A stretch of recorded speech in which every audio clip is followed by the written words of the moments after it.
Graça e paz, irmãos, em nome de Jesus, quero compartilhar com vocês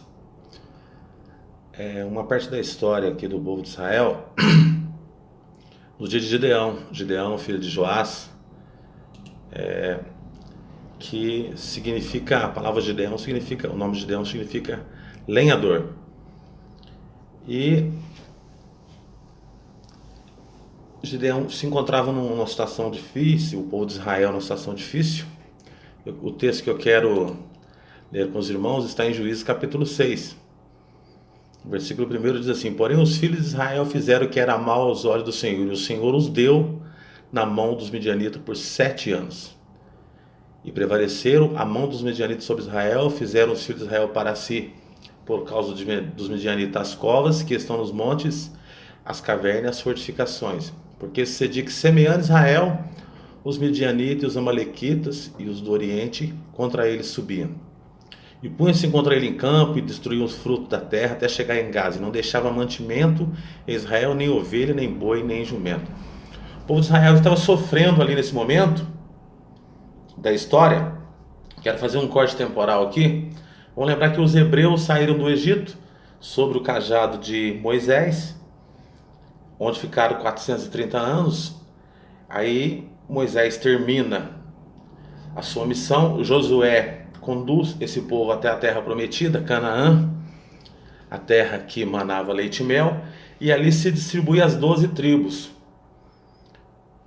E no finzinho de Josué distribui as 12 tribos, e inicia-se o período dos juízes. Até esse momento da história, irmãos, não tinha havido ainda divisão entre as tribos do norte e as tribos do sul. Era Israel. O povo hebreu, agora o povo de Israel.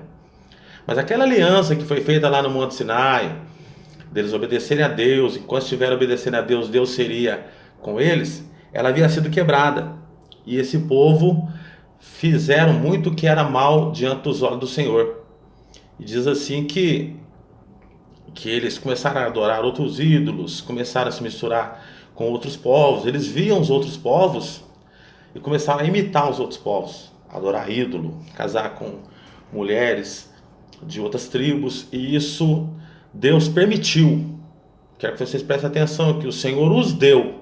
O Senhor deu o povo de Israel na mão dos midianitas por 7 anos. Eles vinham, destruíam tudo. E aí eu quero chegar aqui no momento em que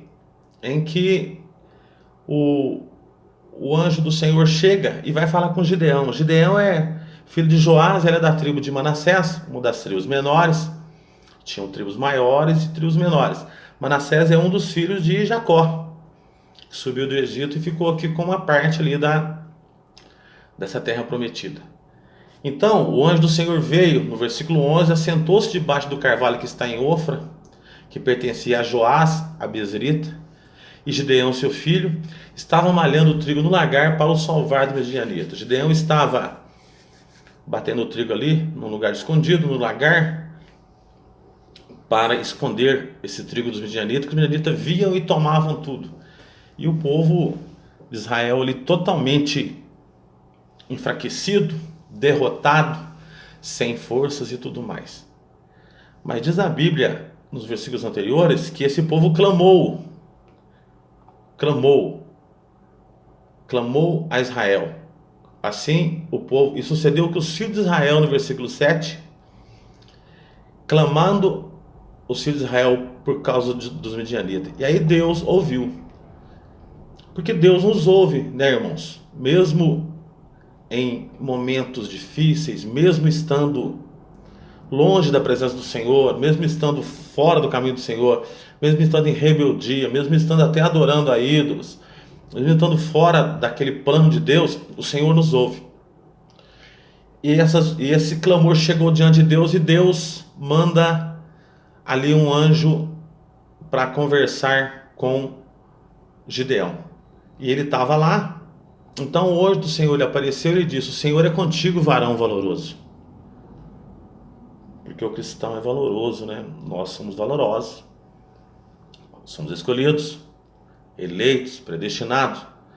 Mas Gideão lhe respondeu no versículo 13: Ah, Senhor meu, se o Senhor é conosco, por que tudo isso nos sobreveio?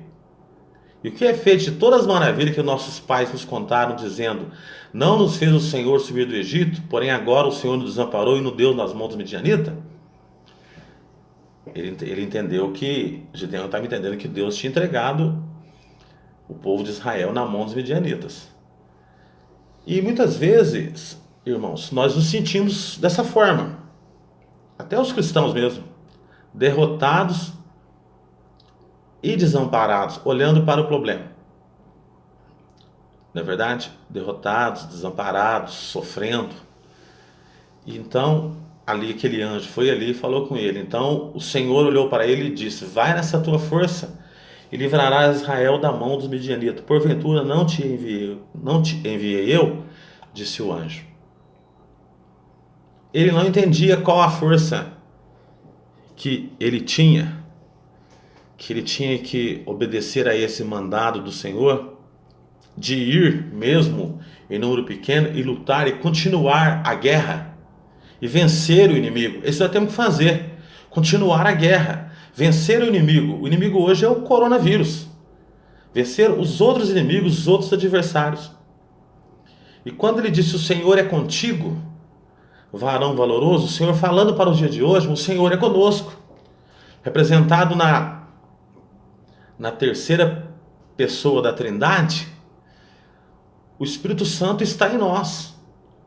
Nós somos o templo desse Espírito Santo, nós somos o tabernáculo desse Espírito Santo.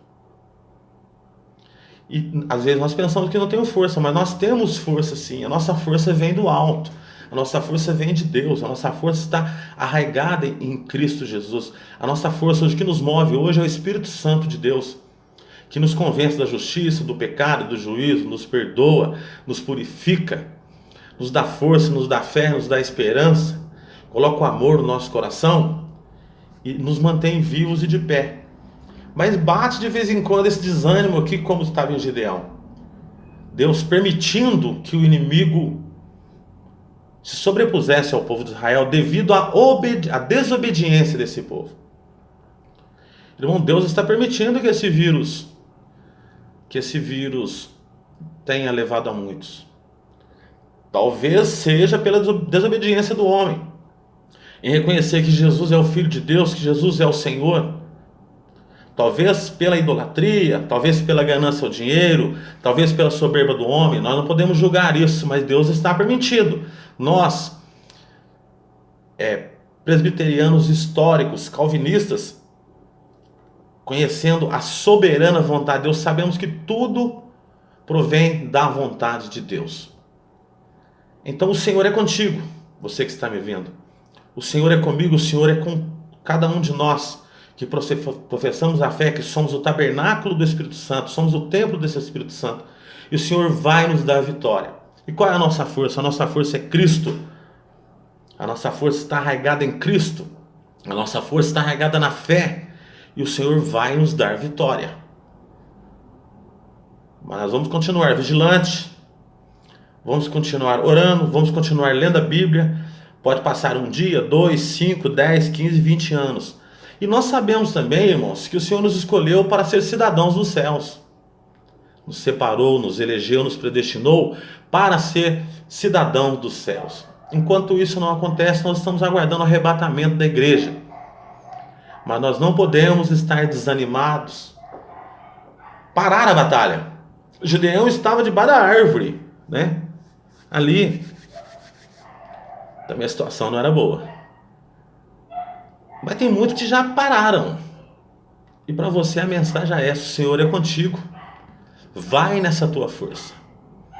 O Espírito Santo de Deus vai te dar força, vai te dar sabedoria, vai te dar entendimento, vai te dar conhecimento para vencer tudo e todos em nome de Jesus e aguardar a vinda de Cristo. Que Deus nos abençoe e nos dê uma semana abençoada. Vamos estar vigilantes quanto às medidas de segurança. Vamos estar vigilantes quanto ao uso de máscara, de álcool gel, distanciamento. Mas vamos estar firmes em Cristo, olhando para Jesus, autor e consumador da nossa fé, aguardando a sua vinda nos ares. Orando uns pelos outros e permanecendo firmes em nome de Jesus. Que Deus abençoe a todos em nome de Jesus. Amém.